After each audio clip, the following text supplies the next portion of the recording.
Hi guys, welcome. This is your Sameer Kohli sir with another lecture of the topic called application of derivatives, जिसमें हम लोग कर रहे हैं increasing and decreasing. और increasing and decreasing के example number 11 तक मैंने आपको करा दिया था। एग्जाम्पल नंबर 12 मैंने छोड़ दिया था, मतलब अब कराऊंगा। देखो, स्ट्रिक्टली इंक्रीजिंग के लिए एफ डैश एक्स को ग्रेटर देन जीरो होना पड़ेगा। इंक्रीजिंग के लिए एफ डैश एक्स को greater than equal to zero होना पड़ेगा। स्ट्रिक्टली डिक्रीजिंग के लिए इसको लेस देन जीरो होना पड़ेगा। स्ट्रिक्टली और डिक्रीजिंग के लिए एफ डैश एक्स को लेस देन जीरो होना पड़ेगा। तो एक बात याद रख लेना, यहां पे वर्ड ही स्ट्रिक्टली आ गया है और यहां पर भी वर्ड क्या आ गया है, स्ट्रिक्टली। और ये जो दोनों फंक्शंस हैं ये इंक्रीजिंग है और ये जो दोनों फंक्शंस हैं ये डिक्रीजिंग है।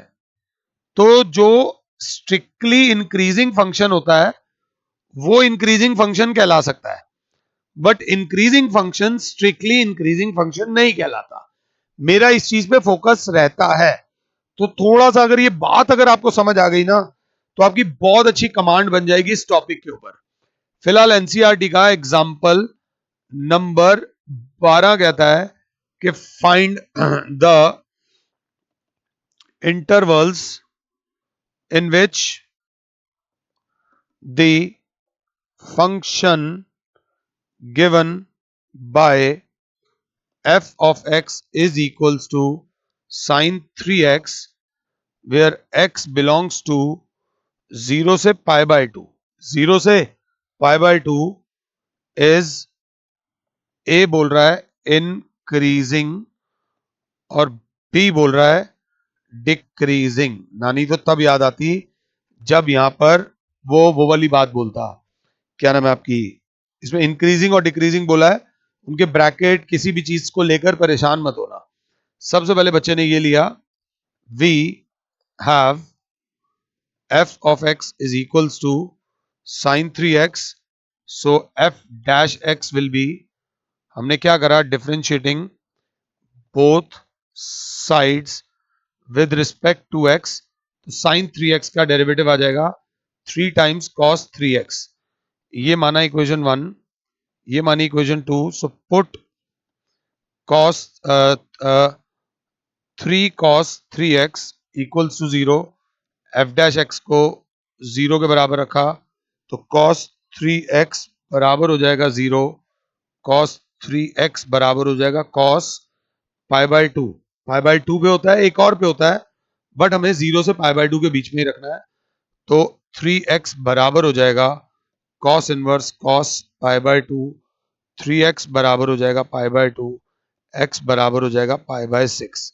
मतलब इंटरवल जो था 0 से पाई बाय 2 और उसके बीच में एक वैल्यू आ गई पाई बाय 6।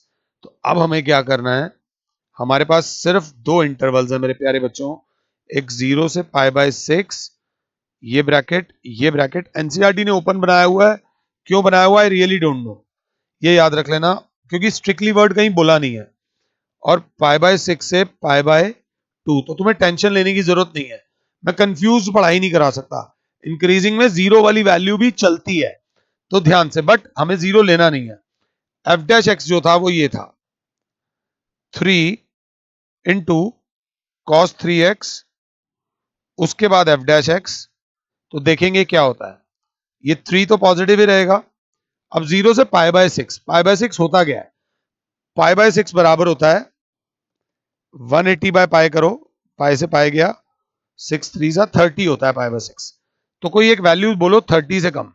बच्चे ने बोला 45, बच्चे ने क्या बोला 45। मतलब अगर हम x की वैल्यू, ओ ओ सॉरी मैं गलत बोल रहा हूं, 30 से कम तो x की वैल्यू 15 ले ले, 15 डिग्री अगर हम लेते हैं तो cos 3x, cos 3x बराबर हो जाएगा cos 3 into 15 degree. cos 45 first quadrant में आता है पॉजिटिव, और positive into positive is positive, तो ये हो जाएगा इंक्रीजिंग। अब ये 30 और ये 90, 30 और 90 के बीच में कोई एक वैल्यू लो x की वैल्यू ले ली 60। अगर 60 लेते हैं तो cos 3 into 60 is equals to cos 180। cos 180 जो आ जाता है वो सेकेंड क्वाड्रेंट में आ जाता है, ये बॉर्डर पे नेगेटिव होता है तो ये नेगेटिव हो जाएगा और इस इंटरवल में ये डिक्रीजिंग हो जाएगा। तो f of x is increasing on 0 से π/6, मैं ये ब्रैकेट बनाऊंगा, और f of x is decreasing on π/6 से π/2। बस ये बात ध्यान से देख लेना, इसमें परेशान होने की जरूरत नहीं है। स्ट्रिक्टली वर्ड बोलता, और देख लो एनसीईआरटी के 204 पेज पे उन्होंने वही आंसर लिखा है जो मैंने लिखा है, जो आंसर मैंने लिखा है वही उन्होंने लिखा है, ये इसका फाइनल आंसर है। इसके बाद आता है एनसीईआरटी का एग्जाम्पल नंबर 13, वो बोलता है find the intervals in which the function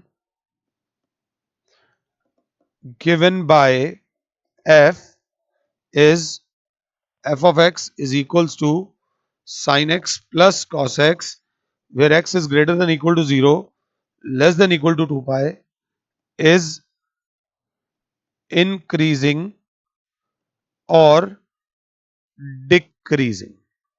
Find the intervals at which it is increasing or decreasing. ध्यान से देख लीजिएगा, इस बार जो इंटरवल्स हैं वो 0 से 2 पाए हैं।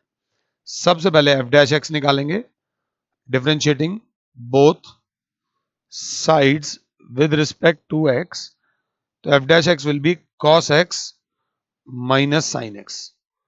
Put f dash x is equals to 0, तो cos x minus sin x is equals to 0, cos x is equals to sin x, cos x upon sin x is equals to 1, cot x is equals to 1. अब यहां पर आपका increasing decreasing नहीं लगेगा, आपकी लगेगी trigonometry. Trigo किसकी कितनी स्ट्रांग है वो डिसाइड करेगा कि ये टॉपिक आपको समझ आएगा या नहीं आएगा। तो अब cot x 1 कब होता है? cot x 1 होता है एक तो फर्स्ट क्वाड्रेंट में पॉजिटिव, और एक होता है थर्ड क्वाड्रेंट में। अगर आपको याद हो तो cot का फॉर्मूला होता है आफ्टर स्कूल टू कॉलेज, तो एक फर्स्ट क्वाड्रेंट और एक थर्ड क्वाड्रेंट। फर्स्ट क्वाड्रेंट में तो π/4 पे होता है, थर्ड क्वाड्रेंट में पाई प्लस π/4 पे होता है, मतलब 5 π/4 पे होता है। तो cot x is equals to cot π/4 and cot 5 π/4, x की वैल्यू विल बी π/4 कॉमा 5 π/4। यही रुक जाओ, यही हड़ताल कर लो, आगे मत बढ़ना अगर ये समझ नहीं आया।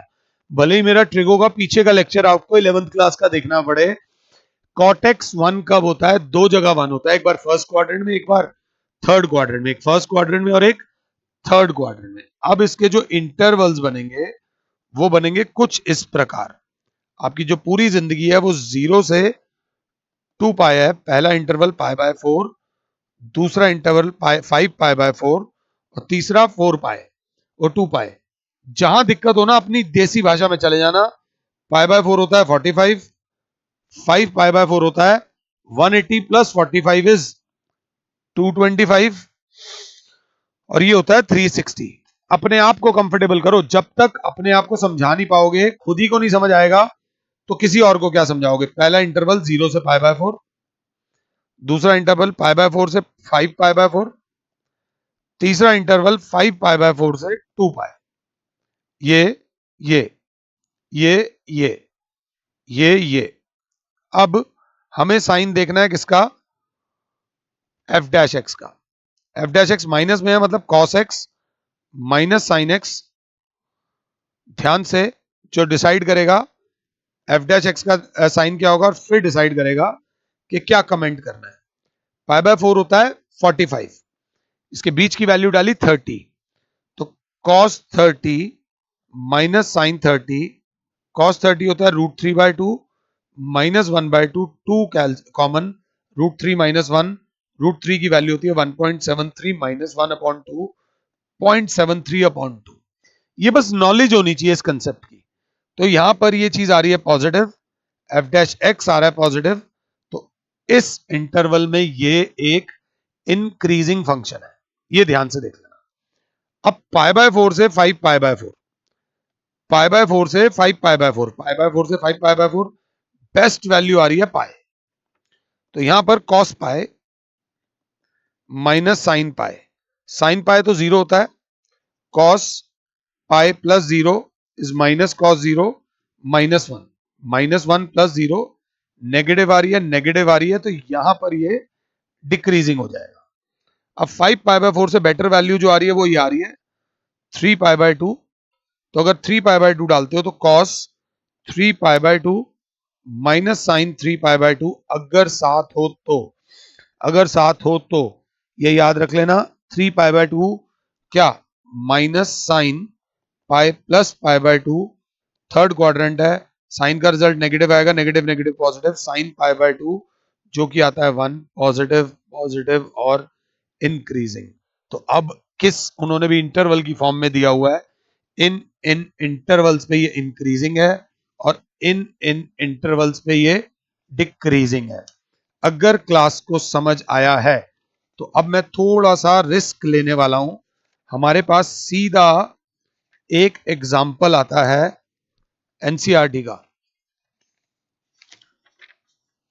एनसीईआरटी में कितने गए भाई, ये चाहते ही नहीं मैं इनकी वैल्यू निकालूं, है ही नहीं यहां पर। देखते हैं अभी एक सेकंड, यहां है एनसीईआरटी में मिसलिनियस में एक बहुत बढ़िया एक क्वेश्चन है, बहुत बढ़िया क्वेश्चन है। अगर साथ हो तो एनसीईआरटी का एग्जाम्पल 47। जब चैप्टर खत्म हो जाता है ना उसके बाद जब ये आता है ना तो बहुत हैवी लगता है। बहुत अच्छा क्वेश्चन है, ये कर लिया तो समझ लो गंगा नहाए, इतना इंपॉर्टेंट है। Find intervals in which the function given by f of x is equals to 3 by 10 x की power 4 minus 4 by 5 x cube minus 3x square plus 36 by 5x plus 11 is a increasing decreasing। तो सबसे पहले कुछ आता है नहीं आता है, हम f डैश एक्स निकाल लेंगे जो कि आ जाएगा 3/10 into 4x³ minus 4/5 into 3x² minus 3 into 2x plus 36/5 x का डेरिवेटिव 1 और 11 का डेरिवेटिव स्वाहा। तो ये थोड़ा सा अगर हम चाहें अभी मैं एलसीएम ही ले लूंगा तो जगह 12/10 x³ minus 12/5 x² minus 6x plus 36/5। ध्यान देना एफ डैश एक्स में मैंने काटा नहीं, मैंने एलसीएम ले लिया 10 12x³ minus 24x² minus 60x plus 72। अगर मैं गलत नहीं जा रहा तो एफ डैश एक्स बराबर आ गया, पूरे खानदान में से 12 कॉमन आ रहा है, x³ minus 2x² minus 5x plus 6। अगर ध्यान से देखो डिवाइडेड बाय 10 तो ये कट गया, 2 6 जा 2 5 जा, 12th क्लास का बच्चा बोलेगा एफ डैश एक्स बराबर आ गया 6/5 into x³ minus 2x² minus 5x plus 6। एक स्टेप ऐसा आएगा जब हमें एफ डैश एक्स को 0 के बराबर रखना होगा। ये तो 0 होता नहीं, इसके फैक्टर्स हमें निकालने आने चाहिए।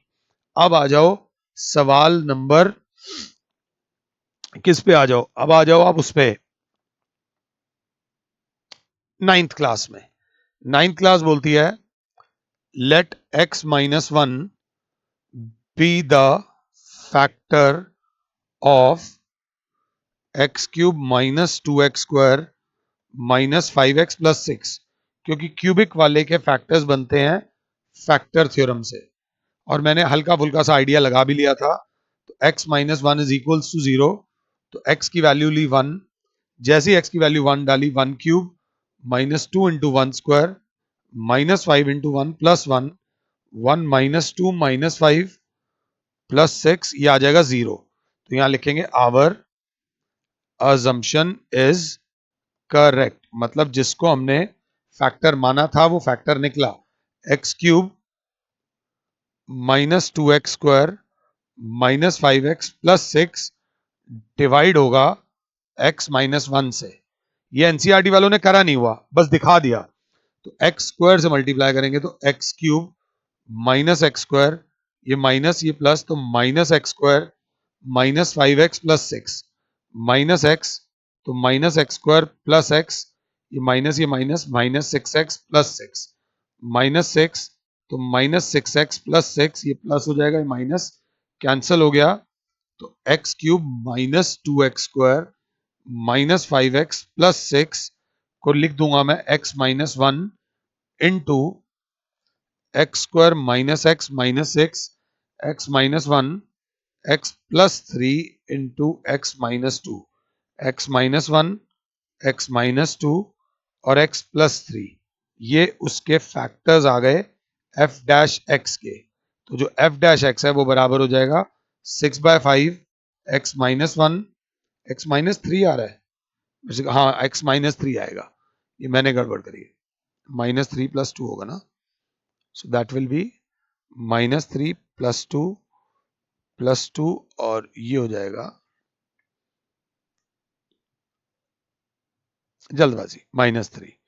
तो अब क्या होगा x minus 1 x minus 3 and x plus 2, ये होगा f डैश x। पहले सांस ले लो, अभी तो इंटरवल्स भी निकालने हैं, तो थोड़ा सा देख लेना।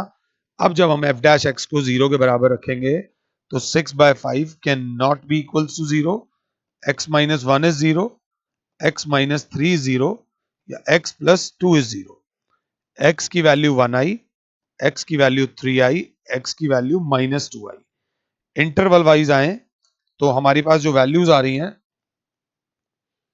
माइनस इन्फिनिटी से इन्फिनिटी, एक वैल्यू आ रही है -2, एक वैल्यू आ रही है 1 और एक वैल्यू आ रही है 3। तो एक इंटरवल होगा माइनस इन्फिनिटी से 2 -2, एक होगा -2 से 1, एक होगा 1 से 3 और एक होगा 3 से इन्फिनिटी।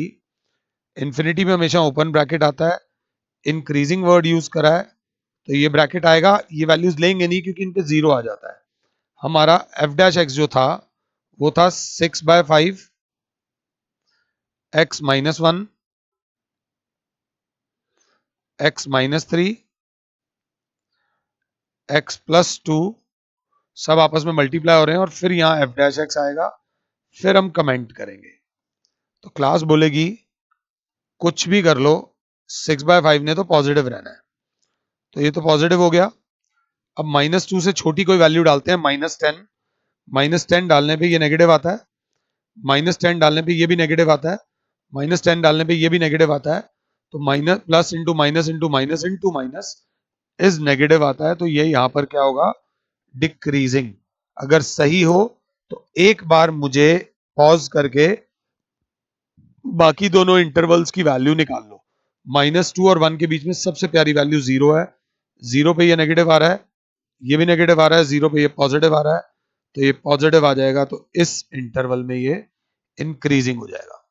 1 से 3 में सबसे बढ़िया वैल्यू जो आ रही है वो 2 आ रही है, 2 डालने पर ये आ रहा है पॉजिटिव, ये आ रहा है नेगेटिव, 2 डालने पे ये आ रहा है पॉजिटिव। तो अगर इन सब को मल्टीप्लाई करूं तो आप देख सकते हो यहां पर आएगा नेगेटिव, तो ये डिक्रीजिंग आ जाएगा। उसके बाद 3 से इंफिनिटी में मैंने वैल्यू डाली 100, 100 डालने पे ये भी पॉजिटिव आ रहा है, ये भी पॉजिटिव आ रहा है, ये भी पॉजिटिव आ रहा है और ये मल्टीप्लाई करके ये सारा भी पॉजिटिव आ रहा है, तो ये यहां पर इंक्रीजिंग होगा। तो f of x is increasing on minus infinity से 2, माइनस इन्फिनिटी से 2 यूनियन 3 से इंफिनिटी।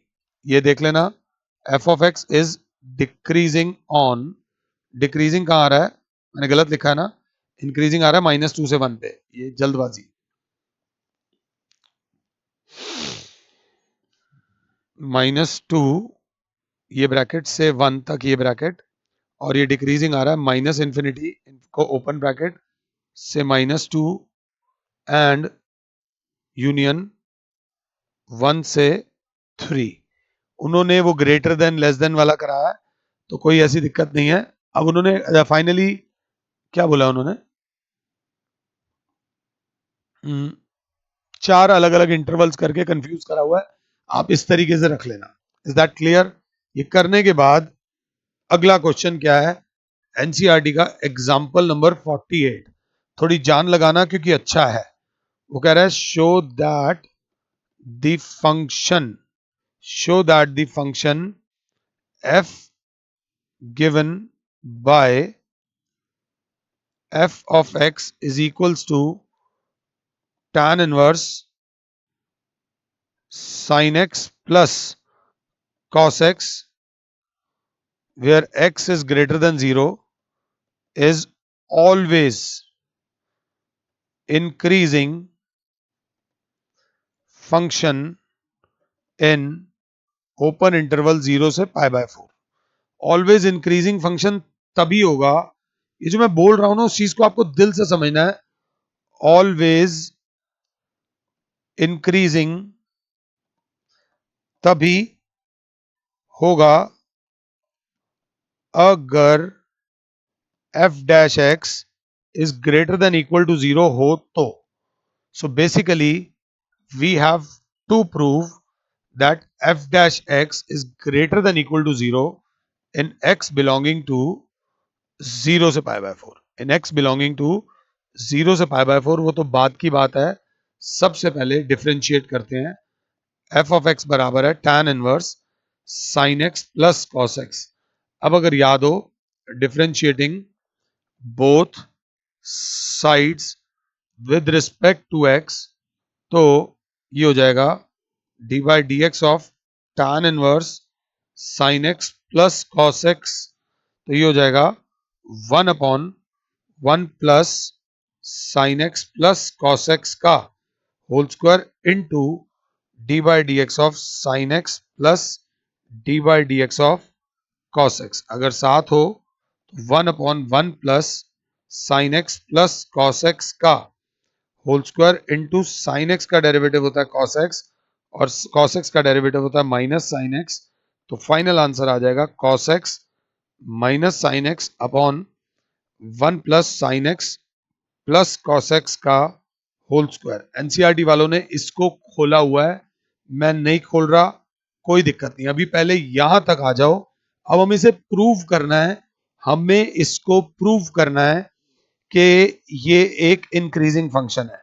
तो सबसे पहले मेरी क्लास बोलेगी हमारे पास है क्या, we have F dash X is equals to cos X minus sine X upon 1 plus sine X plus cos X का whole square where X belongs to 0 से पाई बाय 4।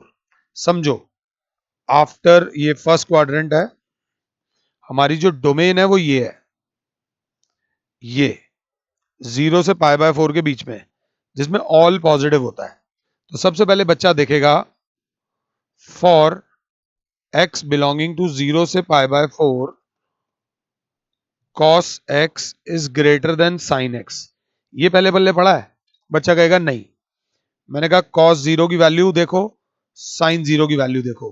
cos 0 की वैल्यू होती है 1, sin 0 की value होती है 0। cos 30 की value देखो, sin 30 की वैल्यू देखो।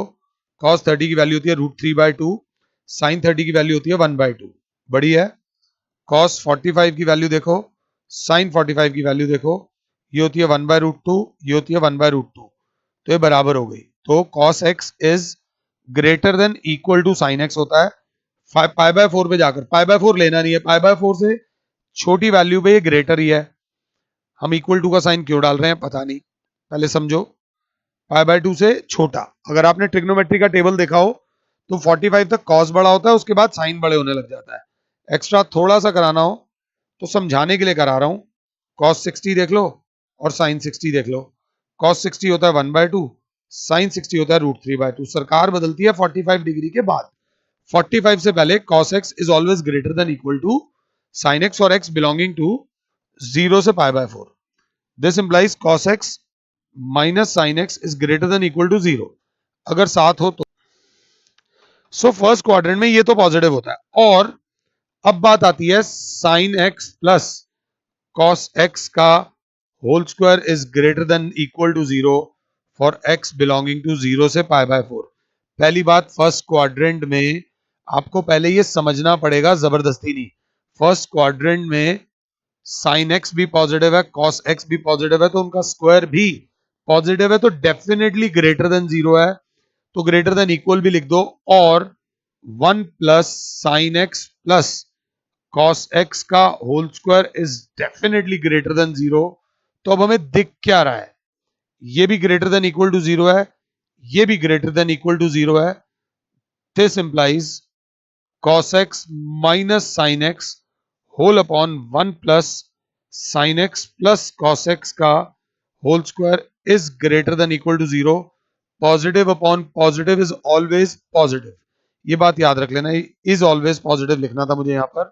सो f dash x is greater than equal to zero for x belonging to zero से pi by 4, hence f is an increasing function in zero से पाई बाय 4, जीरो से pi by 4 पे increasing है, बाकी किसी और की गारंटी मैं नहीं लेता। थोड़ा सा इसको ध्यान से देख लेना। ये करने के बाद हमारा ना इंक्रीजिंग डिक्रीजिंग की जो 6.2 है, 6.2 से पहले के जितने भी एग्जाम्पल्स हैं, कंसेप्ट हैं, मैंने करा दिए हैं। अगर इस क्वेश्चन में किसी को दिक्कत आएगी तो एक बार दोबारा देख लेना, टेंशन लेने की जरूरत नहीं है। थोड़ा क्या होता है, हम लोग डोमेन रेंज थोड़ी भूले हुए होते हैं, जिस वजह से थोड़ी प्रॉब्लम हो जाती है। तो आई होप मैंने आपको समझाया हो। इन द नेक्स्ट लेक्चर मैं चाहूंगा आप एक बार 6.2 ट्राई करके रखो, और 6.2 ट्राई करने से पहले एक बात याद रख लेना, इंक्रीजिंग डिक्रीजिंग का कंसेप्ट आपके हाथ में होना चाहिए। कब कौन सा फंक्शन इंक्रीज स्ट्रिक्टली इंक्रीजिंग होता है, कब इंक्रीजिंग होता है, कब स्ट्रिक्टली डिक्रीजिंग होता है, कब डिक्रीजिंग होता है, इंटरवल्स कैसे करने हैं, कौन से ब्रैकेट्स कहां पर बनाने हैं, इस पे पकड़ होनी बहुत जरूरी है। फिलहाल के लिए और Sameer sir is saying you good bye, god bless all, जय माता दी।